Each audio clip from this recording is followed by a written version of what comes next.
One of the greatest deals which came out of the G20 meeting was perhaps the IMEC, which is India, Middle East, Europe Economic Corridor. This corridor is going to connect India to the Europe via the Middle East. It is going to have been divided into two different parts. The eastern part is going to be connected from Jawaharlal Nehru Port, Mumbai and Kandla Port in Gujarat. And then it is going to have a railway link, a high-speed data cable, a hydrogen pipeline, which is going to be connected via the Arabian Sea and then to some of the ports in the Middle East, like the Fujairah Fort in UAE and the Dammam in Saudi Arabia. From there, the northern corridor is going to begin. The northern corridor will be connected from Fujairah in UAE to Israel and then to Greece and then to Italy to France. Now this deal is very important for India because it can have a major connecting link for a lot of trade and business. But how? Hey, this is your host Shaina, and if you haven't checked out our playlist yet, do check out our playlist and do subscribe to our channel.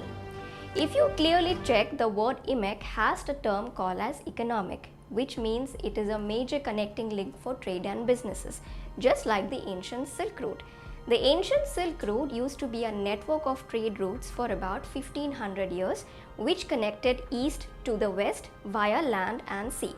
The traders and merchants who would trade in different varieties of goods like silk, like cotton, like wool and gunpowder would sail from China, and then they would trade into different regions like the Central Asia, the Indian subcontinent, to the Middle East, to Europe and also to East Africa. Now, even though this ancient Silk Route does not exist today, now there are a lot of modern countries who are trying to re-establish this trade link, like China in the form of Belt and Road Initiative and India in the form of IMEC. Now coming to the most important question, how India's trade will be benefited from this trade link.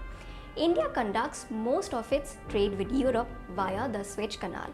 This canal is located in Egypt and is a narrow canal which connects the Red Sea and the Mediterranean Sea. Now every ship passing from Asia to Europe has to pass through this canal. But there is a major problem. The canal is so narrow that in 2021 this canal was obstructed by a ship called as Ever Given, which stranded an estimated nearly of $9.6 billion worth of trade.